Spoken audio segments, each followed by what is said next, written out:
Prestígio da presença de vocês. Queria assim agradecer a cada um que faz presente nesse auditório. Para mim é uma honra estar aqui em Nova Olinda. Eu sou daqui, aluno lá da Padre Luiz Figueiras. Tem alguém de lá? Onde eu estudei 5 anos, eu tenho muito orgulho.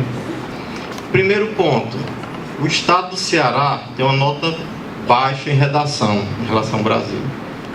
A nossa média é em torno de 460 pontos.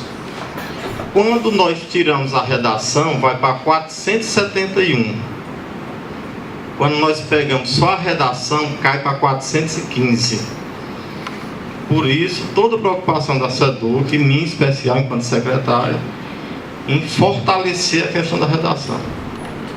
E essa competência de hoje é a questão da argumentação. Nós precisamos trabalhar isso fortemente.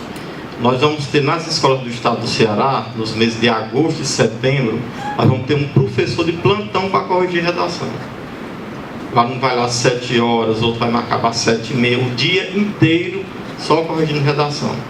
Agora em agosto nós vamos lançar um aplicativo, vocês vão fazer a redação, vão no celular, bater foto da redação e enviar lá para a SEDUC.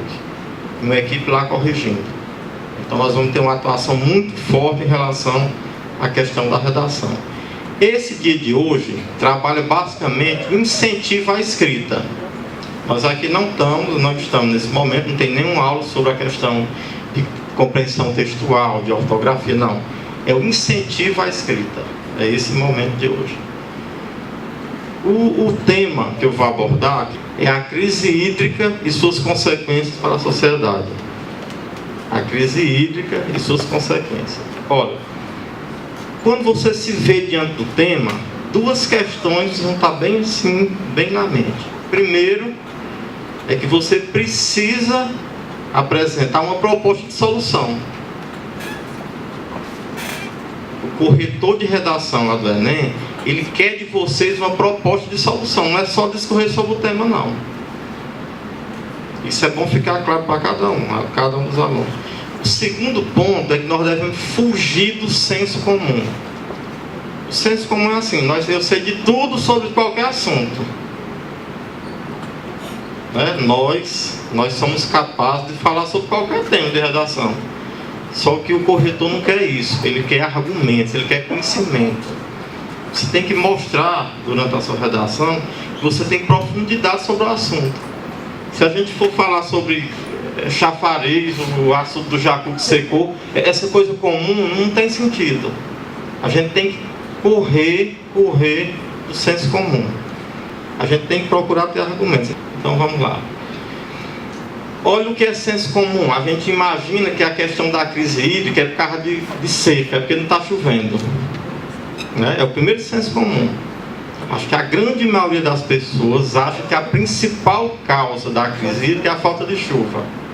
E outro grupo acha que é porque o governo fez pouco açude, fez pouca barragem. Todo mundo vem desse tom. Um ponto importante é tentar situar esse tema no mundo, no Brasil, no Ceará e, se quiser, até aqui, Nova Olinda e Santana Altaneira.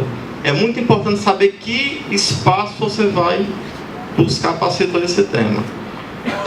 Essa questão da falta de chuva, e no nosso caso faz 5 anos que essa está em seca, é um fator relevante. Mas em São Paulo teve uma crise hídrica forte, ainda está em crise hídrica. E São Paulo está chovendo muito. E há muito tempo chove em São Paulo fortemente. Essa insuficiência de investimento, a quantidade de açude, de poços é pequena? No Ceará ainda é pequena, mas a nível de mundo e a nível de Brasil, não é. Então, esses são fatores importantes, mas não são as principais causas da crise hídrica. Olha só, eu comecei a me afastar do senso comum. O senso comum eu achar que é só seca e falta de açude. Aí quando eu faço um estudo mais profundo, eu percebo que não é a principal causa. A principal causa é que os governos, sejam estaduais, municipais, eles não conseguem fazer a gestão do recurso hídrico. Por exemplo, São Paulo estava tudo muito bem e foi surpreendido que não tinha mais água em Cantareira. Sim, mas isso foi da noite para o dia? Não foi. Ou seja, a incompetência na gestão desse processo é o que tem feito, que tem criado essa crise hídrica. Isso de forma geral. Ou seja, o primeiro argumento, a primeira causa, existe, mas não é a mais forte. Então podemos atribuir a crise à falta de chuva, podemos, mas não é a principal. A principal está colocada a incapacidade institucional dos governos em lidar com essa escassez temporária. No momento de repente está tudo muito bem e aparece a crise hídrica. Por exemplo, Fortaleza está diante de uma crise hídrica. Nós devemos ter racionamento de água daqui a 1, 2 meses. Eu não estava sabendo disso enquanto cidadão. Nem me avisaram. Nem avisaram a população e de repente pode ter racionamento daqui a 2 meses. Ou seja, essa incapacidade de gestão.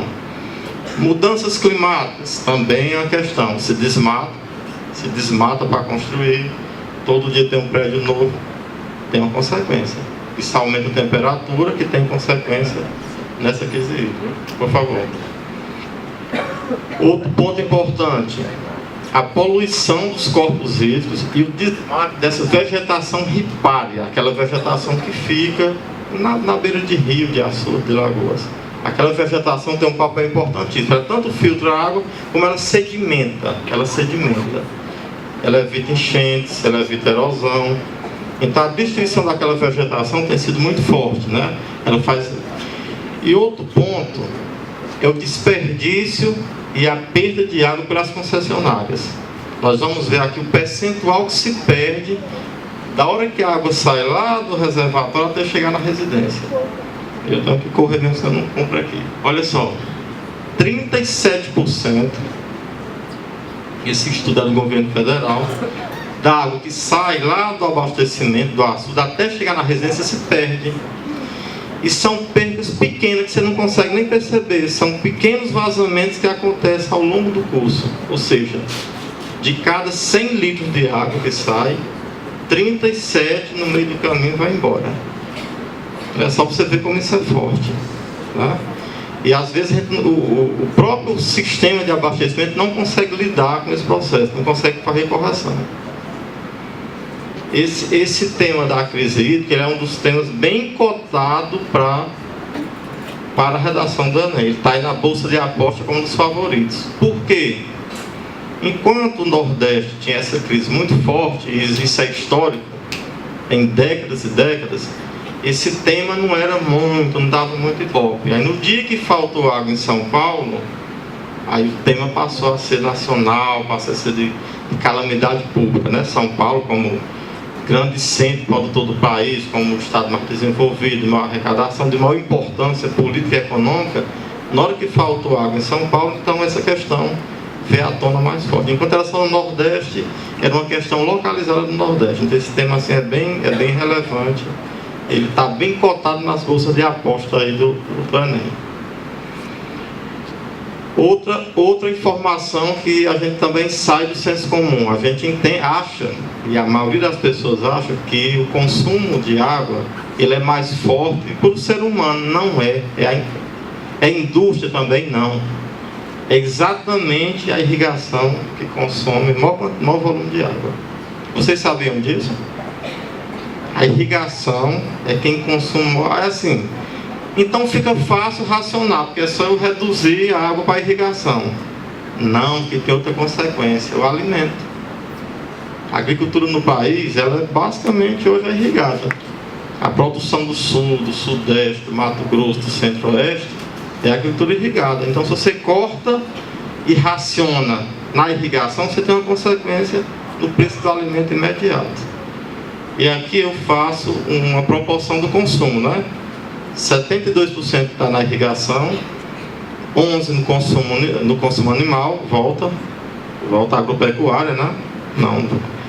9% somente é do abastecimento urbano, 7% é da indústria e, como sempre, olha a zona rural.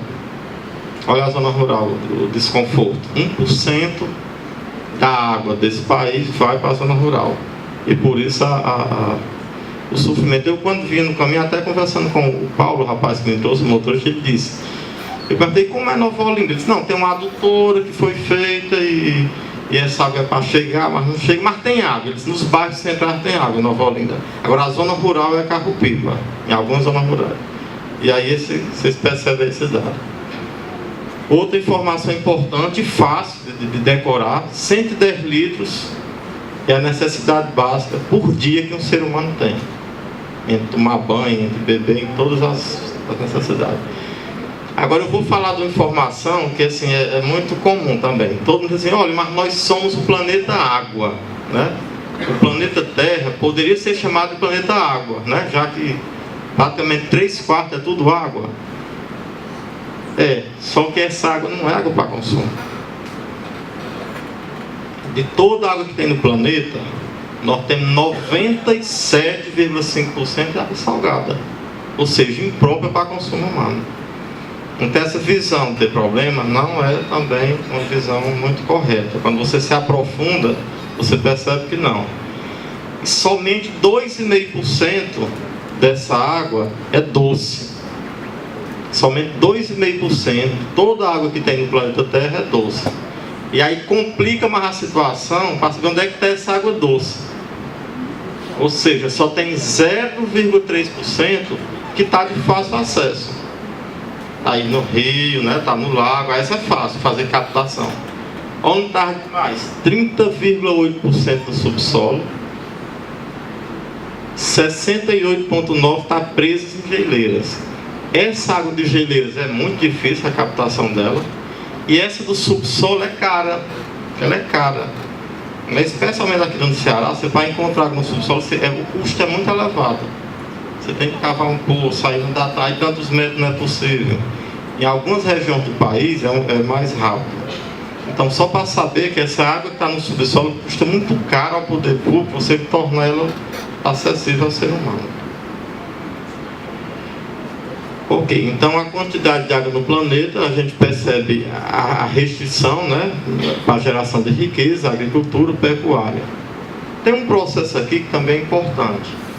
Nós não podemos, é muito sofrível para qualquer estado ou município fazer racionamento em indústria. Você imagina uma indústria que está se instalando, se ela vai ter racionamento de água. Imagina que a Estagesso, né, que faz lá a placa de gesso, tem água no processo deles, né, porque o gesso vai para a água, depois ele vira essas placas. Se você raciona água de indústria, você gera o quê? Desemprego. Então o estado nenhum da federação e município fica muito à vontade para estar racionando água em indústria, que a consequência vem imediata, né? Então, se aqui em Nova Olinda que tem uma crise hídrica grande, quase que eterna, se resolve racionar a água lá da Estagesso, tem desemprego no outro dia. Só para você ver como é uma questão delicada, não é muito fácil. Vocês estão percebendo que o tempo inteiro eu estou querendo que vocês façam uma reflexão saindo do senso comum.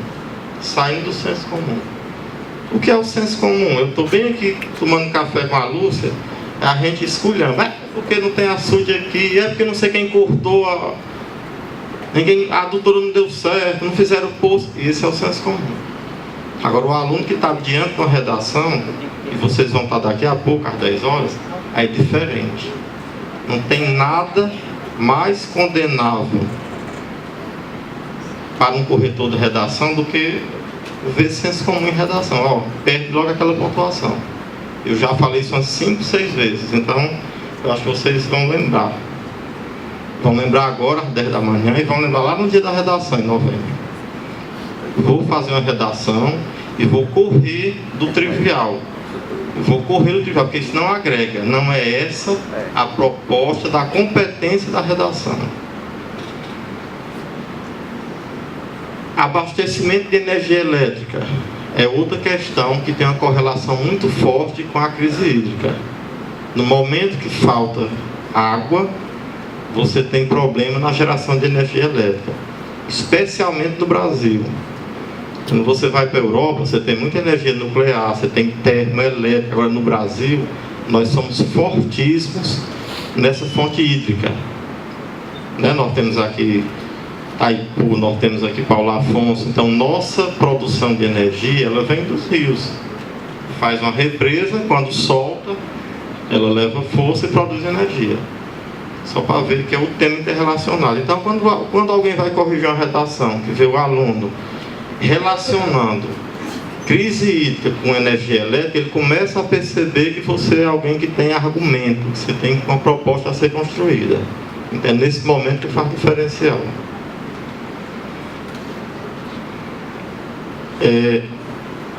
Também nós não podemos incorrer no erro de simplesmente dizer assim, ora, mas 70% da água vai para a irrigação, então vamos lá, é fácil resolver o problema.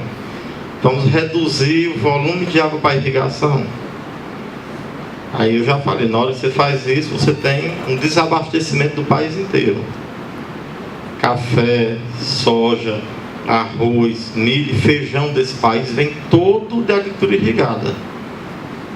Por exemplo, qual é a produção hoje aqui do município de Nova Olinda que a gente tem de alimentos? Existe uma produção para atender a cidade? Não existe. Assim, acho que quem é da zona rural aqui, por favor, levanta o braço. Então, assim, vocês, mais do que ninguém sabe que na localidade de vocês não tem uma produção para atender o mercado, nem de Nova Olinda. Tudo isso vem da agricultura irrigada, vem do sul do país, sul e sudeste e centro-oeste. Outro aspecto importante é a questão da distribuição da água no país. Nós temos aqui, no Brasil, tem o maior potencial hídrico do mundo. Olha só que contradição. O país tem o maior volume de água potável do mundo. Só que ele está todo concentrado na região norte. 70%, aqui está pequeno, não sei se você leu, mas esse quadro aqui, 70% da água do país está na região norte. E lá só tem 7% da população. Olha a contradição. Eu tenho 70% da água, mas só tem 7% da população. E o nosso Nordeste só tem 3% da água do país. Só 3%. E nós temos aqui 30% da população. Aí trazer água de um local para outro virou uma questão política. Eu não sei se vocês acompanharam, mas quando São Paulo estava no auge da crise hídrica, eles tiveram uma alternativa de trazer água do Rio de Janeiro. Vocês lembram dessa confusão? E aí viram um Flamengo e Corinthians da vida. Né? Especialmente porque São Paulo e Rio de Janeiro tem uma briga histórica de quem é mais bonito, quem é mais rico e por aí vai.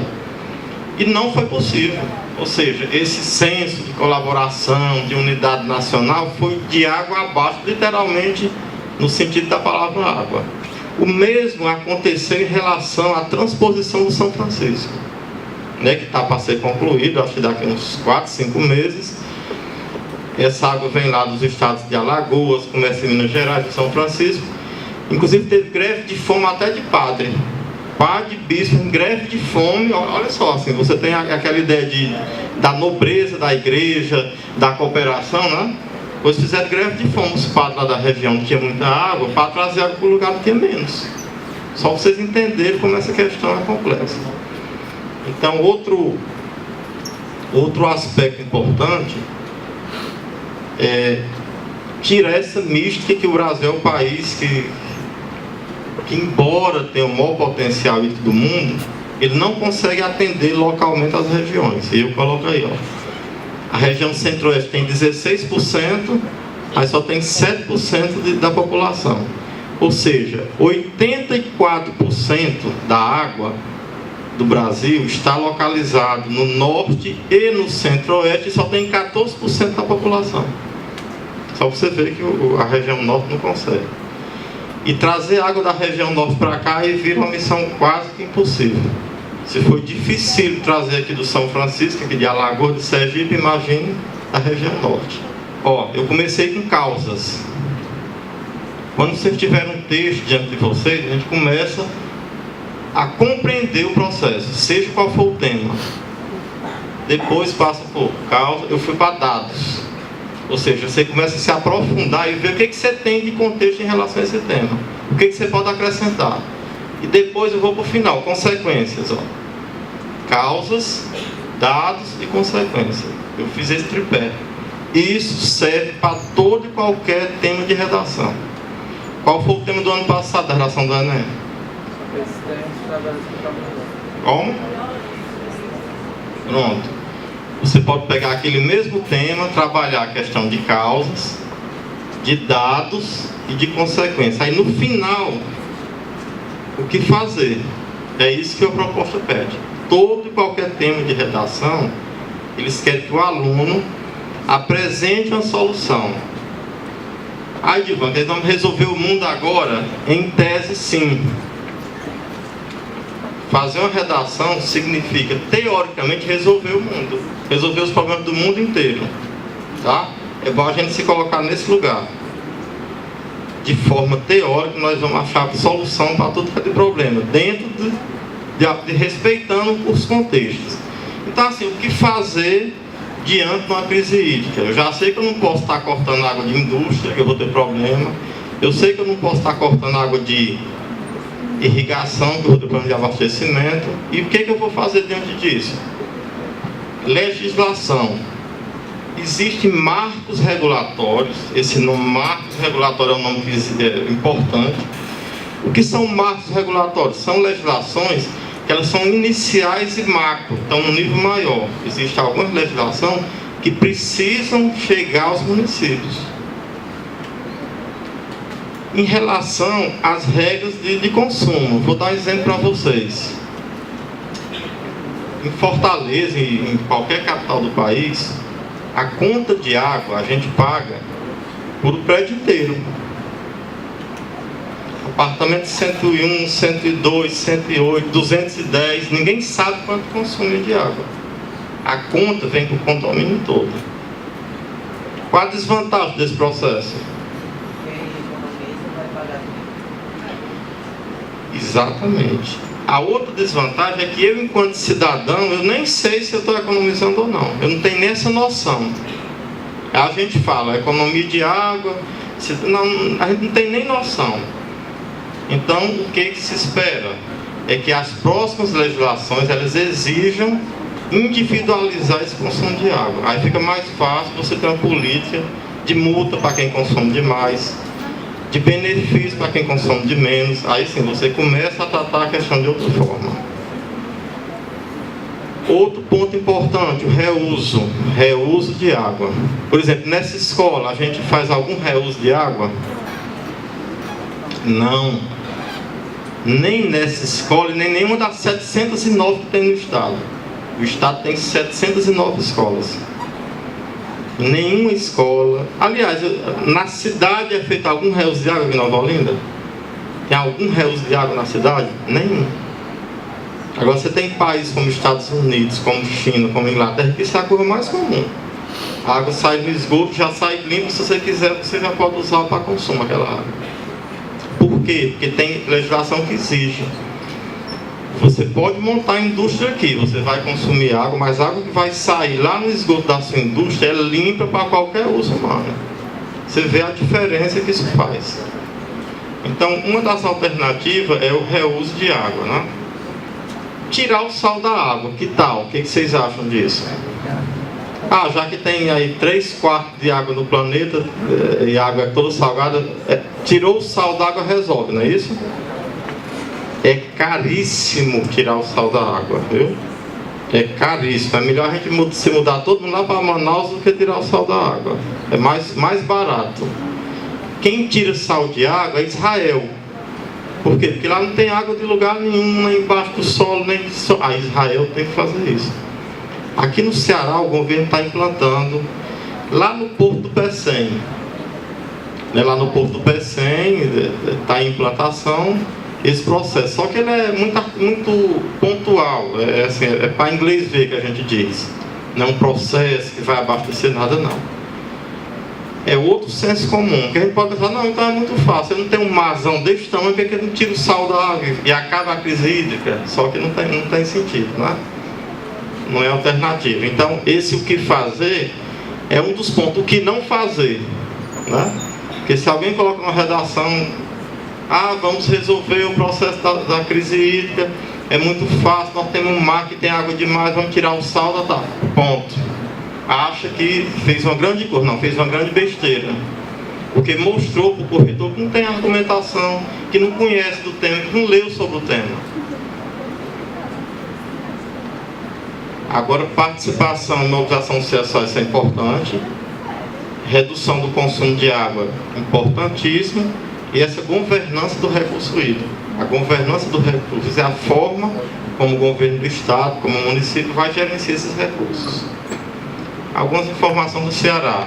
Nós estamos com 5 anos de seca seguidos. O 2017, a previsão não é de seca.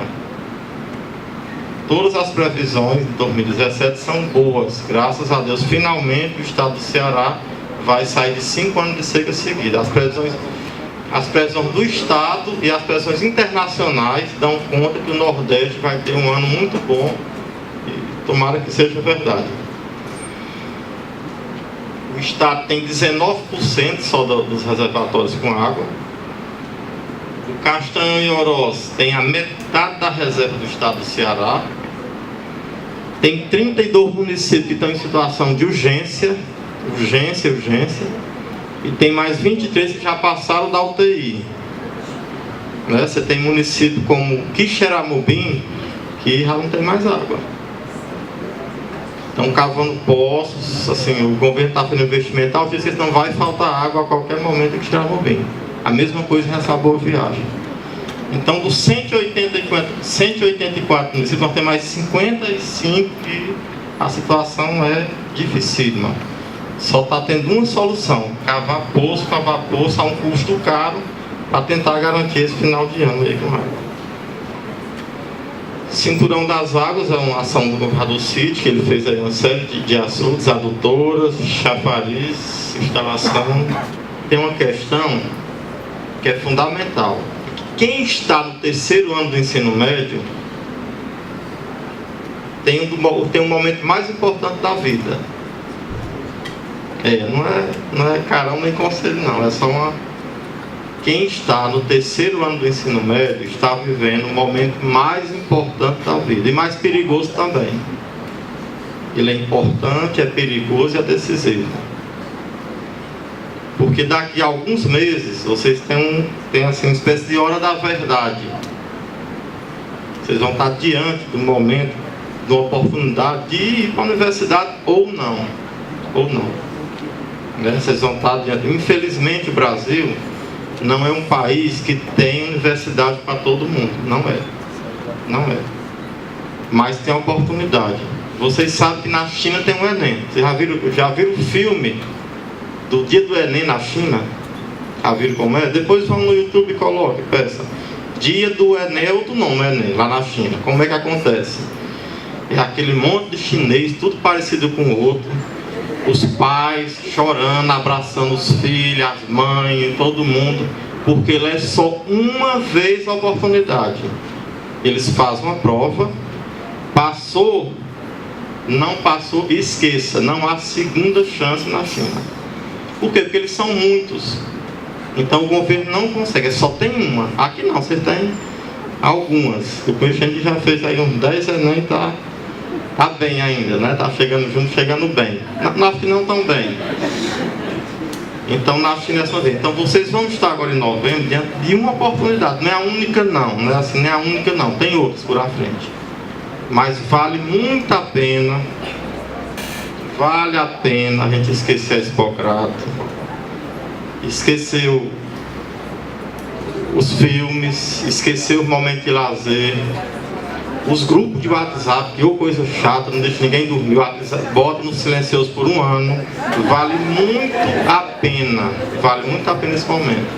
Foi pensando nisso que eu, enquanto secretário, convidei os meus amigos, a Luciana, a Wanda, a Agda, a Lúcia, a Samara, e uma série de professores. E eles toparam vir dar aula para vocês no mês de julho.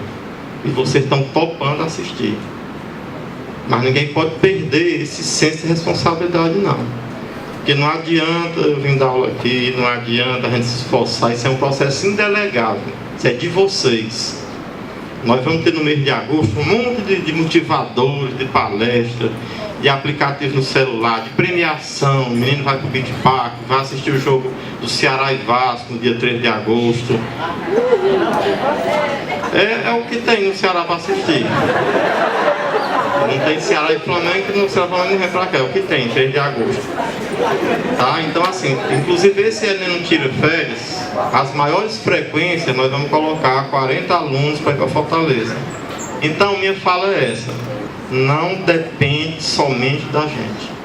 É preciso olhar assim diante daquele espelho lá que o professor colocou. É de vocês a responsabilidade. Nós podemos fazer assim, dar o melhor, o maior esforço, mas é um processo indelegável de vocês. Não percam essa oportunidade, não percam essa oportunidade. Eu, enquanto secretário, estou aqui para dar todo apoio. E a gente faz uma festa bem grande no final do ano, com os aprovados na universidade. Então, muito obrigado a todos vocês, tá?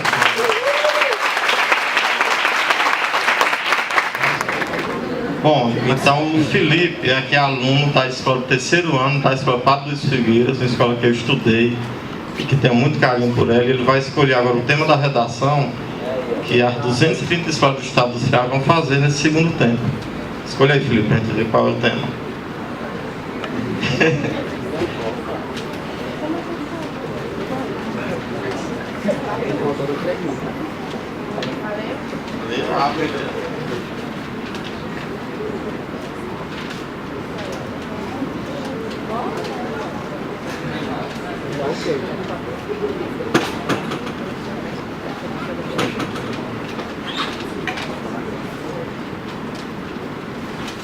Tema 1. A crise hídrica e suas consequências para a sociedade. Boa sorte aí na redação, um abraço a vocês, até a próxima.